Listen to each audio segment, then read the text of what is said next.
Imagina só a cena. É uma sala de emergência. Um paciente com uma lesão cerebral grave. E a única pista clara que se tem é o jeito que essa pessoa respira.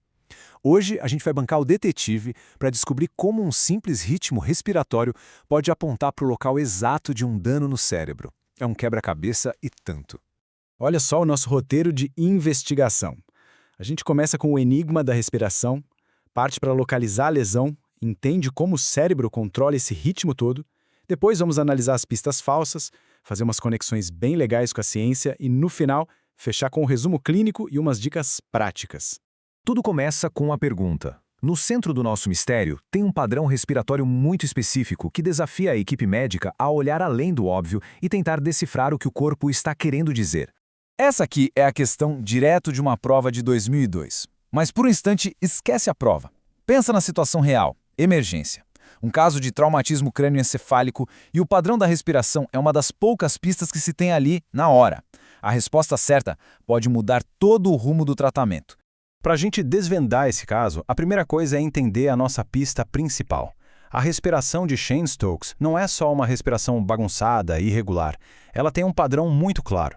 É quase como uma música, sabe? As respirações vão ficando mais fortes, depois mais fracas, até que param por um instante. Uma apneia. É justamente essa cadência que faz dela uma pista tão valiosa. Ok, agora que a gente já entendeu a pista, chegou a hora da grande revelação. Vamos descobrir para onde, exatamente no cérebro, esse padrão respiratório nos leva. E mais importante, por que ele faz isso? E tá aí a resposta. Esse padrão aponta para uma lesão grave nos dois hemisférios do cérebro. Mas olha, saber a alternativa certa é só o começo da história. Entender o porquê é a verdadeira chave para a gente decifrar o quadro clínico completo. Então, o ponto crucial é esse. Esse padrão de respiração funciona quase como um GPS neurológico. Ele aponta direto para um dano extenso, dos dois lados, lá na parte de cima do cérebro, na região que a gente chama de supratentorial. Isso levanta uma pergunta bem interessante, né? Como é que uma lesão lá nos hemisférios cerebrais consegue criar um ritmo de respiração tão específico, tão organizado? Para entender essa conexão, a gente precisa mergulhar um pouco na fisiopatologia da coisa. O legal dessa tabela é que ela funciona como um mapa. Cada padrão respiratório diferente corresponde a um andar diferente da lesão no cérebro, de cima para baixo. E o Cheyne-Stokes, como a gente está vendo, fica lá no topo. Indica que a lesão é mais alta e difusa. E aqui a gente vê a progressão de uma lesão grave de um jeito bem claro. Conforme o dano vai descendo pelo tronco encefálico, um processo que a gente chama de herniação, o padrão respiratório vai mudando. É como descer uma escada, degrau por degrau para uma situação cada vez mais crítica. É previsível, e isso é assustador e útil ao mesmo tempo. Pensa assim, de um jeito simples, é como se os chefes do cérebro, que normalmente refinam nossa respiração, ficassem offline. Sem essa supervisão, os centros mais básicos lá no tronco encefálico ficam supersensíveis ao CO2 no sangue. O resultado? Uma reação exagerada. Eles aceleram a respiração para limpar o CO2, mas acabam limpando demais. Aí o estímulo some e vem a pausa, a apneia, até o CO2 subir de novo e o ciclo recomeçar. É como um piloto automático quebrado. Bom, um bom detetive não só acha o culpado, mas também prova por que os outros suspeitos são inocentes. Então vamos analisar rapidinho por que as outras alternativas da questão estão erradas. Uma lesão de um lado só do cérebro geralmente não causa isso. Por quê? Porque nosso controle respiratório tem uma espécie de backup. Um lado compensa o outro.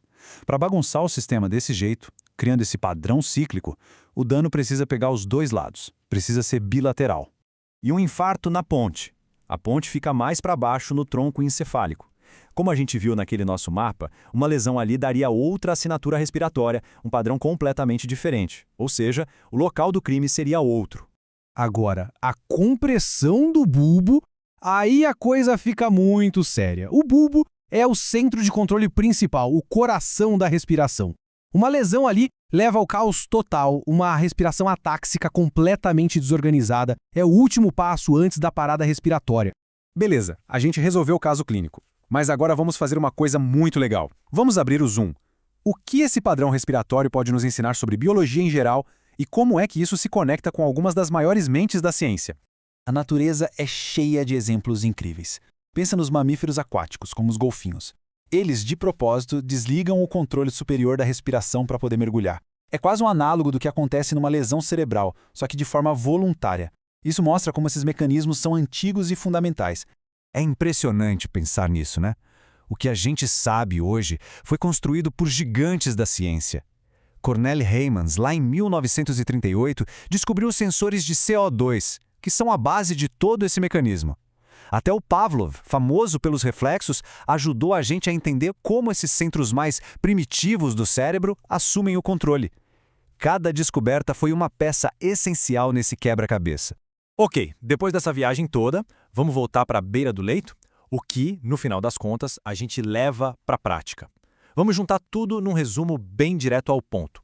E quando a gente fala de prognóstico, o quadro é bem claro. A respiração de Cheyne-Stokes, vinda de uma lesão lá em cima, é grave, claro, mas ainda existe uma chance de reversão. Já os padrões de lesões mais baixas, no tronco cerebral, como a apnéustica ou a táxica, aí o prognóstico piora muito. Então, como se aborda isso? A estratégia tem 2 pilares. Primeiro, suporte. Proteger a via aérea, garantir a oxigenação. Segundo, tratar a causa do problema, a lesão cerebral. A ideia não é consertar a respiração, mas sim dar condições para o cérebro, quem sabe, se recuperar e voltar a assumir o controle. Para fechar nossa investigação, aqui estão os pontos mais importantes. Se for para guardar alguma coisa de toda essa conversa, que sejam esses pontos. Eles conectam tudo: o padrão, a lesão, o mecanismo e o prognóstico. E para não esquecer mais dessa correlação, aqui vai uma dica de prova, um mnemônico bem direto. Uma frasezinha simples para guardar uma conexão complexa e super importante. E para terminar, fica aqui uma reflexão. É fascinante, né, como a simples observação de um ritmo, algo tão básico como respirar, pode revelar com tanta precisão onde está uma lesão dentro do mapa do cérebro. Mostra que, muitas vezes, a medicina começa com observação atenta, transformando o trabalho médico numa verdadeira investigação.